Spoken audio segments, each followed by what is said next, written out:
much for that. The second thank you is to the people that were involved with this, the Cape Breton District Labour Council, the executive and the members on that council, with the Canadian Postal Workers, and they did the stuff we did the other night. We had a joint meeting and they provided valuable input, so we thank the Postal Workers. In particular from the Labour Council, I'd like to thank Suzanne McNeil, Rebecca McDonald, and Evan Cole. You guys did a bang-up job in the organization.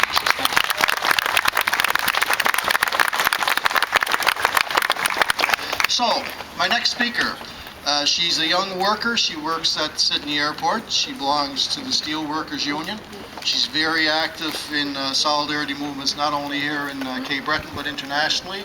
And she's very vocal for workers' rights. So I'd like to introduce Sister Rebecca McDonald.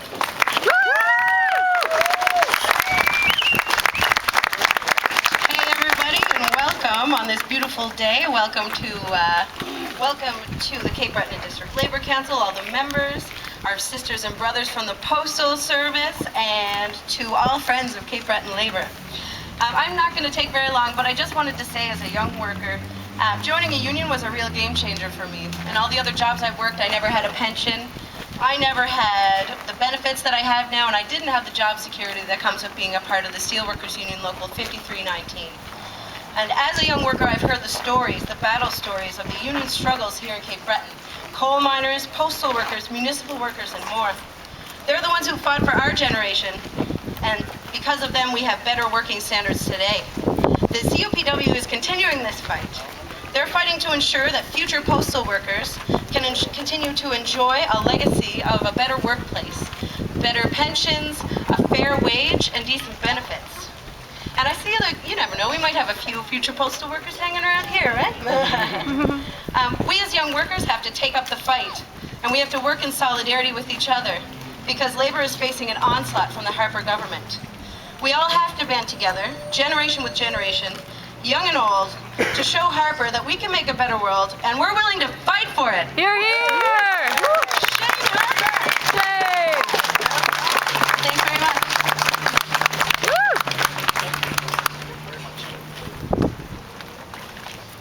So, we have one speaker before we go on our march, and the speaker we save for last is the person that's been leading this charge with his sisters and brothers, a guy that stands up for his workers very strongly, and he's very involved with the Federation of Labour and all union activism around Cape Breton. So I'd like to introduce to you the president of the Canadian Union of Postal Workers, Local 117, Brother Gordon McDonald.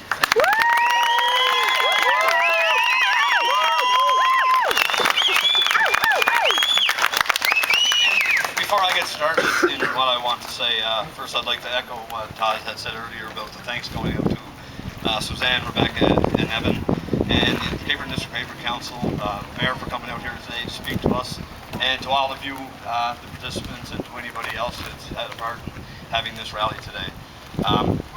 Lauren Hart and John Donovan, come up to the front, please. Bring your children, if you don't mind. That's okay. Ladies, brothers and sisters, this is what we're fighting for. This is how cruel the Canada Post Corporation is.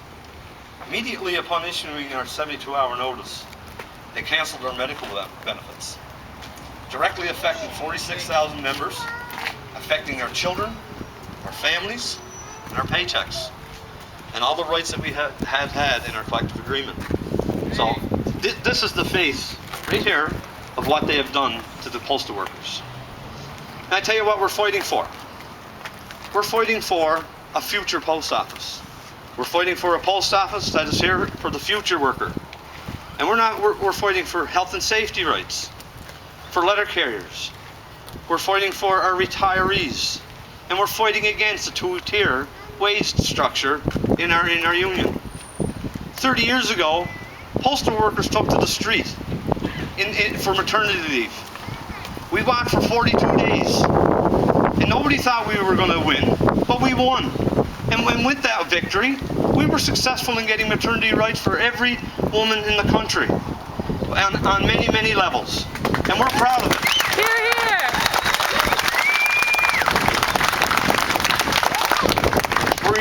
fight for equality amongst all peoples. We don't back down, and we stand together under tough times, such as we're doing today.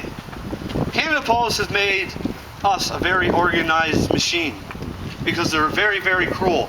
They started with their propaganda. Nothing in their communications is accurate. The profits they're making are huge. 2009, it was one of the highest profits that Canada Post has ever made. And the ledger for 2010 is unavailable as of yet. So they're not losing money. $1.7 billion this company has got from the backs and the hands and the feet of postal workers across this country. $1.2 billion we paid in dividends and federal tax to the federal government. We saved the people money. We saved the public purse. The post office is far from dead. They talk about 70% reductions in the mail volumes.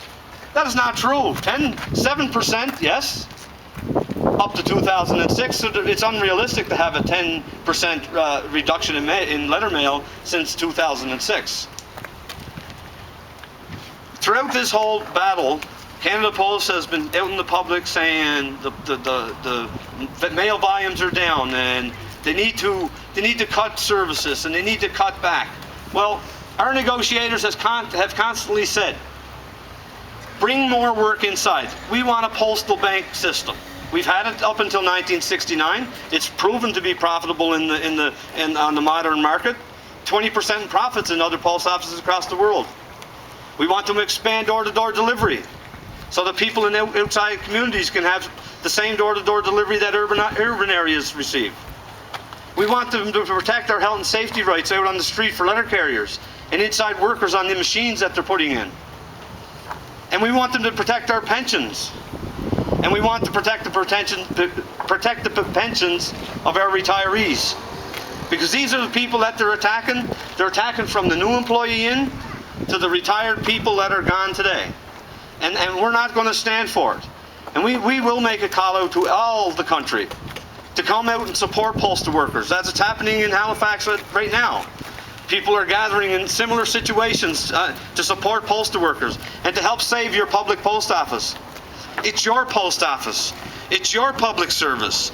You weren't mandated to be profitable. It was mandated to be a public service, self-sustaining. And we've proven that we're self-sustaining, and we're proven that we can make profits. And it's done on the backs of you, the worker. And we're tired of being run over by a corporate machine that Canada Post wants, and we're not happy that Harper's going to legislate us back. Shame. We've been trying to negotiate for 7 months with Canada Post negotiators.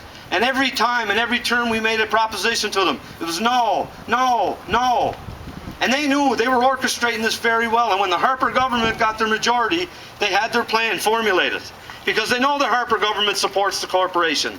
And they know they got what they wanted. They orchestrated the walkouts. We were doing rotating strikes across the country. So what happens? They come to Cape Breton. So we go out on our picket lines on Monday night, and we go show a solidarity line out there. And then the next day they come into the papers with lies, saying we were violent on the lines and employees couldn't get to work. Not true. There was an orchestrated plan, so they locked Cape Breton Island out first. We were the first in the country to be locked out. Shortly thereafter by Sherbrooke, Quebec. Shortly thereafter they start picking through and through until finally they've done a full lockout on the membership across the country. And they've done it orchestrated around the legislators, the Parliament going on vacation next week so that they would be in the House to get us legislated back to work. And you've seen the plan that was in place when Air Canada announced that they were going out on the lines. Within 24 hours, they were saying they were going to legislate them back to work.